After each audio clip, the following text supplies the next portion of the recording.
द्रौपदी की आंखों से अश्रुधारा बहने लगी। लोग कहते थे कि 5 पति की पत्नी है और एक से एक बलशाली है। मुझे बड़ा अच्छा लगता था, मगर आज पता चला है कि जब विपत्ति आती है तो कोई साथ नहीं देता। आज मेरे 5 के 5 पति मौन धारण किए हुए बैठे। द्रौपदी ने एक एक करके सबके पास में अपनी गुहार लगाई, सबसे बोला कि मेरी कोई रक्षा करो, मेरी कोई लाज बचाओ, मेरी साड़ी को खींचने से रोको। किसी ने नहीं सुना। भगवान कन्हैया रुक्मिणी भोजन का थाल लिए हुए खड़ी है, कह रही है प्रभु भोजन कीजिए। यहाँ द्रौपदी की आंखों से अश्रुधारा बह रही है, वहां भगवान की आंखों से अश्रुधारा बह रही है। भोजन का थाल द्रौपदी के हाथ, रुक्मिणी के हाथ में, और रुक्मिणी कह रही है प्रभु भोजन कीजिए। भगवान कह रहे हैं मैं भोजन कैसे कर लूं, मेरी बहन पर विपत्ति है, आज उसे मेरी जरूरत है। और हर बहन को जरूरत होती है अपने भाई की कलाई में राखी बांधते समय, वो अपने भैया से वचन लेती है, भैया मैं आपकी कलाई में छोटा सा धागा बांध रही हूँ, मुझे वचन दो कि जब जब मुझ पर कोई विपत्ति आए, कोई कष्ट आए, तो तुम हर वक्त मेरे सामने खड़े रहो। भगवान कहते हैं कि आज मेरी बहन द्रौपदी के ऊपर कष्ट है, उससे मेरी जरूरत है, अपने भाई की जरूरत है। रुक्मिणी भैया कहती हैं प्रभु तो आप जाइए। भगवान बोले जाऊं कैसे, मैं जाऊंगा तो तब जब मेरी बहन मुझे आवाज दे, मुझे बुलाए। मेरी बहन जब तक मुझे बुलाएगी नहीं, आवाज नहीं लगाएगी, मैं वहां नहीं जाऊंगा।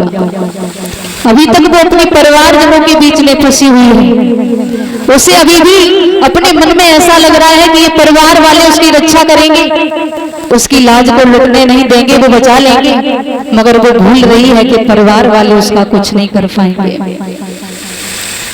द्रौपदी जब हार जाती है, थक जाती है, सबसे विनती कर करके थक गई, तो बीच सभा में खड़ी हो गई, हाथों को जोड़ करके प्रभु की तरफ ध्यान किया और कहा हे प्रभु,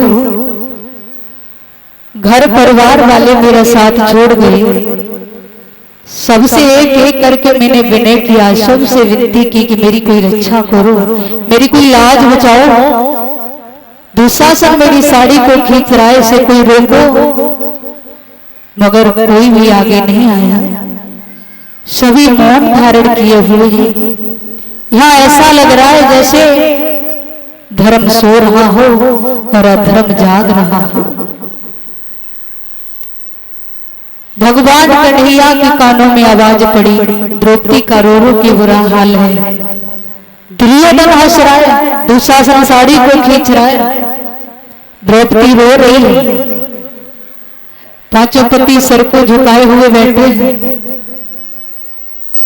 जहां पर एक अबला का अपमान हो, वहां पर भगवान का आना तो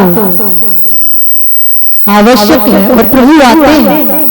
जब जब भी किसी ने किसी अबला का अपमान किया है, भगवान तब तक वहां पर प्रकट हुए हैं। द्रौपदी की आवाज में वो भाव था कि प्रभु ने भोजन की थाली को छोड़ दिया और अपनी बहन की आवाज सुनकर के, करुणा भरी आवाज को सुनकर प्रभु आज नंगे पैर दौड़े। द्रौपदी ने सब लोगों से कहा, भीष्म पितामह से भी कहा कि मेरी रक्षा करो, मेरा अपमान होने से बचा लो, मगर कोई सामने नहीं आया।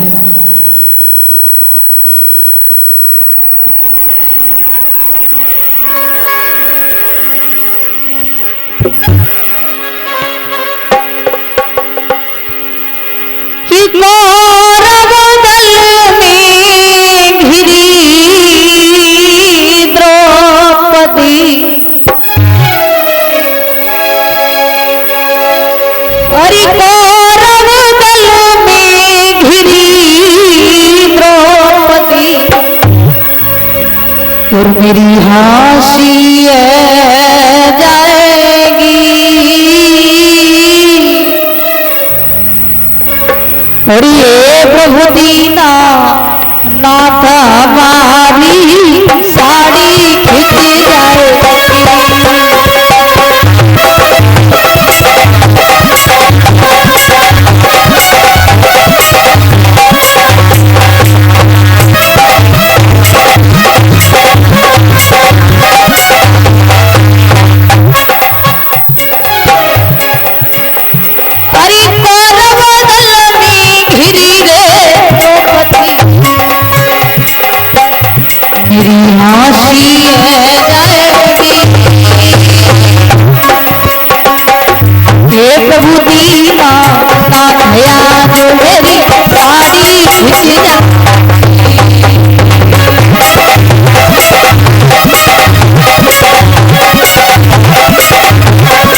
द्रौपदी रो रही, आवाज लगा रही।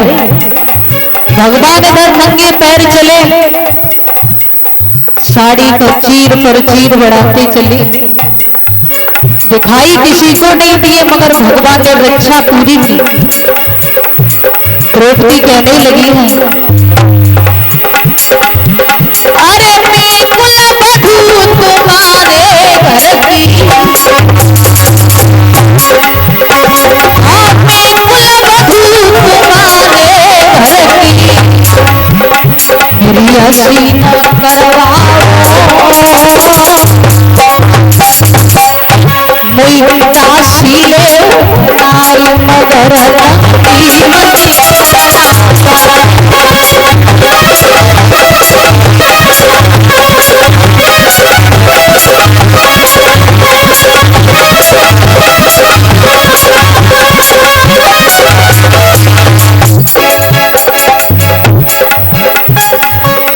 अरे सब बैठे सरदारी सभा, हाँ सब बैठे सरदारी रे सभा, मर्यादा लुटी जाएगी, ये प्रभु की नात हमारी साड़ी हंसी है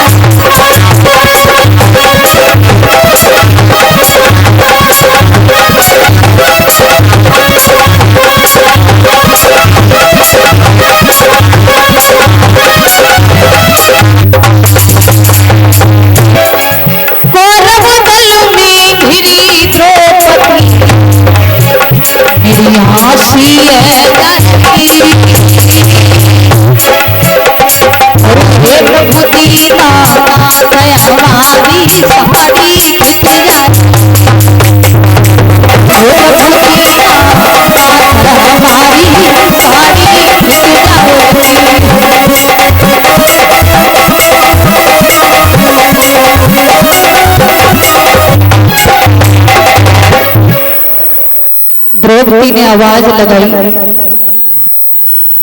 दुशासन चीर को खींच रहा है, खींचते खींचते खींचते खींचते दुशासन हार गया, मगर चीर खत्म नहीं हुआ। भगवान ने साड़ी पर साड़ी, साड़ी पर साड़ी बढ़ा दी। दुशासन सोच रही है क्या है, साड़ी साड़ी साड़ी साड़ी, ये चीर कितना लंबा है जो अभी तक खत्म नहीं हो रहा। भगवान ने इतना चीर बढ़ाया, इतना चीर बढ़ाया कि खींचते खींचते दुशासन बेहोश हो गया। द्रौपदी की लाज बचाई है प्रभु ने। आज भगवान कन्हैया द्रौपदी की लाज बचाते हैं। द्रौपदी कहने लगी, मेरे परिवार जनों ने मेरी बात नहीं सुनी, सबने सर को झुका लिया। अगर मेरे काम में आया तो मेरा सिर्फ कृष्ण आया। ये परिवार वाले लोग होते हैं, घर वाले लोग होते हैं, संसार वाले लोग होते हैं, ऐसे ही होते हैं। जब तक सुख है दुनिया आपके पीछे है, धन दौलत है दुनिया आपके साथ है। जब कोई कष्ट आता है, विपत्ति की घड़ी आती है, तो सबसे पहले अगर कोई साथ छोड़ता है तो घर परिवार वाले होते हैं। भगवान कन्हैया के कहने पर महाराज धृतराष्ट्र ने पांडवों को जो जुआ में जीता गया था वापस कर दिया। तो श्री सूत जी समझाते हैं कि हे ऋषि गणों, उसके बाद में एक जुआ और खेला गया जिसमें पांडवों को वनवास दिया गया। 12 वर्ष वनवास, 1 वर्ष अज्ञातवास बिता करके पांडव लौट करके वापस आए। दुर्योधन अर्जुन के रथ के सारथी बने भगवान कन्हैया समझाते हैं, उपदेश देते हैं, हे अर्जुन ऐसा मन में विचार न लाएं, तुम्हारे सामने वाला कोई भी हो, अगर युद्ध के लिए युद्ध भूमि में खड़ा है तो वो आपका शत्रु है, युद्ध कीजिए। महाभारत का युद्ध हुआ। इस युद्ध में भीष्म पितामह को पराजित करने वाला द्रौपदी का भाई था जो शिखंडी था, उसे भी भगवान कन्हैया धोखे से लेकर आए, उन्हें पराजित किया। तो भीष्म पितामह बाणों की सैया पर लेटे हुए हैं, आंखों से अश्रुधारा बह रही है। दुर्योधन पास में खड़े हैं, पानी को मांग रहे हैं। दुर्योधन जल लेकर आए तो आज भीष्म पितामह ने जल को हाथ नहीं लगाया, कहा दुर्योधन आज मुझे तेरे हाथ का पानी नहीं चाहिए, आज मुझे अपने अर्जुन के हाथों से पानी पीना है। और भीष्म पितामह की आंखों से आंसू बहे, अर्जुन को आवाज लगाई,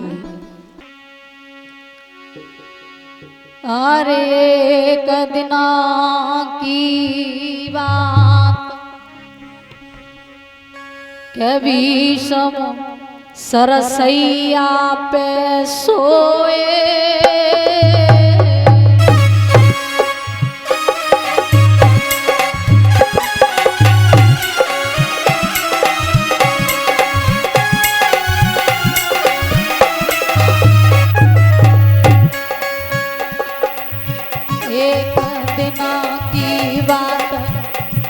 भीष्म सरसैया पे सोए, जब नीचे लटकी रही नारी याद करी अर्जुन की रोए, जब नीचे लटकी रही नारी याद करी अर्जुन की रोए।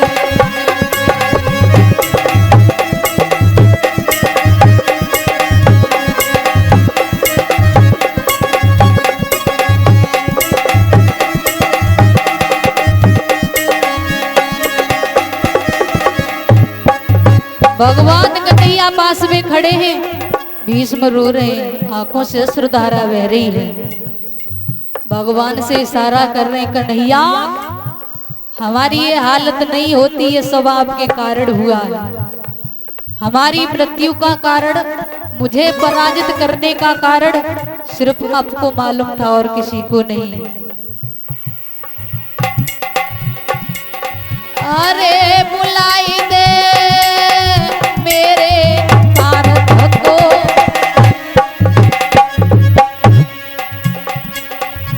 अरे बुलाई दे मेरे पारथ को, तकिया दे लगाई दिखाई दे कोई महाभारत को, तकिया दे लगाई दिखाई दे कोई महाभारत को।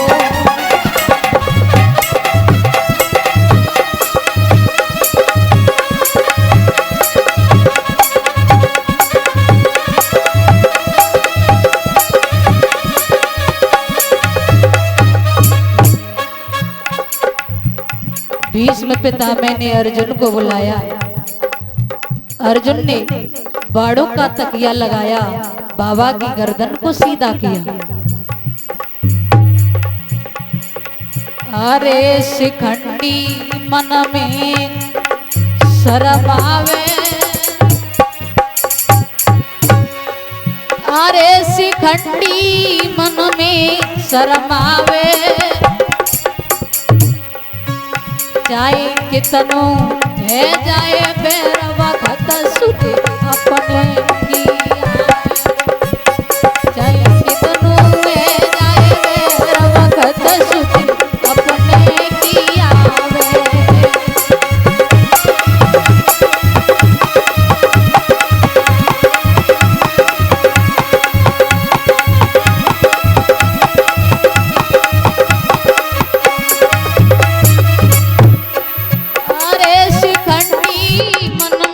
शर्म आवे, चाहे कितनो है जाइए पैर वक्त सुधी अपने की आवे।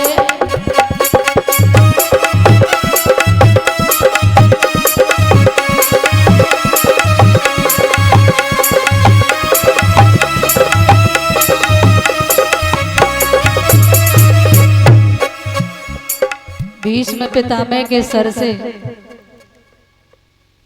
वाड़ों को लगाकर के अर्जुन ने सीधा किया, जल पिलाया। शिखंडी पास में खड़े थे, भीष्म कहने लगे हैं, शिखंडी तेरा कोई कसूर नहीं था, मुझे तो जानना ही था। ये सब कुछ राज है, कन्हैया को पता था। लेकिन एक बात समझ में नहीं आई प्रभु, मैंने कोई ऐसा कर्म नहीं किया, कोई ऐसा पाप नहीं किया, फिर मेरा ये अंत समय है, मेरी मृत्यु हो रही है तो ऐसे क्यों हो रही है? मैं बाड़ों की सैया पर क्यों लेटा हूं? मुझे इतना भयानक दर्द क्यों हो रहा है? तो भगवान कहते हैं भीष्म पितामह से, बाबा ये आपके इस कर्म की सजा नहीं है, इस जन्म में आपने ऐसा कुछ कर्म नहीं किया, जो भी किया अच्छा किया, मगर ये पिछले जन्मों का फल है। आपने एक सर्प को मार करके कुछ जीवित था, कुछ मर गया था, सांस बकाया थी, उसे कांटों पर टांग दिया था। वही कर्मों का फल है जो आपका पीछा नहीं छोड़ रहा है। आप भी आज उसी सर्प के हाल में वाड़ों की सैया पर लेटे हुए हो, ये भी कांटों की सैया से कम नहीं है। भीष्म पितामह ने आज अर्जुन को, भगवान को देखते देखते अपनी अंतिम सांस ली। भीष्म पितामह भी शहीद हो गए उस महाभारत के युद्ध में। दुर्योधन के सारे भाई मारे गए। गांधारी मैया ने जब ये देखा है कि इस महाभारत के युद्ध में पांचों के पांचों पांडव जीवित हैं और मेरे सभी पुत्र मारे गए, दुर्योधन बचा है, मैया ने दुर्योधन को बुलाया और कहा, बेटा जिस दिन से मेरा विवाह हुआ है, तुम्हारे पिताजी अंधे थे, मैंने अपनी आंखों से पट्टी बांध रखी है, आज मैं अपनी आंखों से पट्टी खोलूंगी, तुम निर्वस्त्र होकर मेरी आंखों के सामने आ जाओ, तुम वज्र के हो जाओगे, पांडवों से तुम बच जाओगे बेटा। दुर्योधन चले हैं, निर्जन वन में पहुंचे, वन में जाकर के वस्त्रों को उतारने लगे। भगवान श्याम सुंदर ने देखा कि अगर ये सत्य हो गया, गांधारी मैया की दृष्टि इस पर पड़ गई तो ये वज्र का हो जाएगा, फिर ये पांडवों को छोड़ेगा नहीं, पांडवों को गिन गिन के मारेगा। तो भगवान कन्हैया ने क्या किया, साधु का वेश धारण किया, संत बने हैं प्रभु। संत बनकर के भगवान कन्हैया हाथ में कमंडल ले लिया। दुर्योधन निर्वस्त्र खड़ा था। कहा, भैया आप कौन हो और इस तरह से निर्वस्त्र क्यों खड़े हो, क्या हुआ है, आपको लज्जा नहीं आती? लगे, बाबा आप क्या कर रहे हो? हमने सुना है कि यहाँ वन में न कोई आता है न जाता, इसलिए तो हम यहाँ आए। महात्मा कहने लगे, भाई हम संत हैं और संत तो हर जगह भ्रमण करते हैं, पहले आप बताइए, आप अपना परिचय दीजिए। दुर्योधन सोचने लगे, संत ऐसे क्या पता कि कौन कहाँ का रहने वाला है। बता दिया कि मैं हूं दुर्योधन और मैं निर्वस्त्र इसलिए खड़ा हूं क्योंकि मेरी मां ने बोला है, इससे आगे हम आपको कुछ नहीं बताएंगे। भगवान कन्हैया कहने लगे, कहीं आप वही चक्रवर्ती राजा दुर्योधन तो नहीं हो जो हस्तिनापुर के राजा हैं? बोले, हाँ हाँ आप वही हैं। भगवान कन्हैया संत के वेश में हंसने लगे, कहने लगे, अरे मूर्ख राजा, तू नग्न अवस्था में अपने राज्य में जाएगा तो प्रजा वाले तेरा मजाक बनाएंगे, और प्रजा की छोड़, कहीं ऐसा तो नहीं कि तेरी मां तेरी परीक्षा ले रही हो? एक जवान बेटा अपनी मां के सामने निर्वस्त्र होकर जाए तो वह मां वरदान तो नहीं देगी, मेरे ख्याल से श्राप दे सकती है। दुर्योधन बातों में आ गए, बुद्धि चकरा गई। महात्मा क्या तो सत्य रहे। बोले, बाबा तुम्हें क्या करूं? कहा, ऐसा कर, अपने वस्त्र तो उतार दे मगर अपनी काया को ढक ले। फूल पत्ती तोड़ी है जंगल से और अपनी काया से लपेट ली। दुर्योधन अपनी माँ के सामने खड़े हो गए। बोले, माँ आंखों से पट्टी को हटाओ, हमें देखो और वज्र का बनाओ। मैया ने पूछा, लाला मैंने जैसा बोला वैसा किया? बोले, हाँ। कोई गलती तो नहीं हुई? नहीं। गांधारी ने पट्टी को खोला और जैसे ही दृष्टि पड़ी एकदम से चीख पड़ी, बोली बेटा ये क्या किया, अब तुझे कोई नहीं बचा सकता। तूने किसकी बात को माना, मैंने तुझे पहले ही बोला था निर्वस्त्र होकर आना और तू अपनी काया को ढक कर आया है। मुझे लगता है कि मेरा अब कोई भी नहीं बचेगा, मेरी वंश की हानि होने वाली है। धृतराष्ट्र ने कहा बेटा ऐसा करो, मान सरोवर में चले जाओ, तपस्या करना तो आपका शरीर वज्र का हो जाएगा। दुर्योधन मान सरोवर में गए, तपस्या करने लगे। इधर भगवान कन्हैया और पांडव दुर्योधन की खोज करने लगे। पता नहीं दुर्योधन कहाँ गए, आकाश निकल गए, पृथ्वी निकल गई, पता नहीं कहाँ गया, नहीं मिल रहा। तो एक प्रवासी ने बताया कि समुद्र में कोई है जो बार बार डूबता है, उछलता है।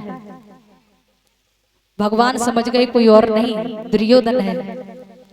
भीम से कहा उसे युद्ध के लिए ललकारो, अगर उसने तपस्या पूर्ण कर ली तो वज्र का हो जाएगा, फिर उससे आप नहीं मार सकते। भीमसेन ने युद्ध के लिए ललकार लगाई और कहा कि दुर्योधन कायरों की तरह छुप करके जल में क्यों बैठा है, अगर ताकत है तो आ हमसे युद्ध कर।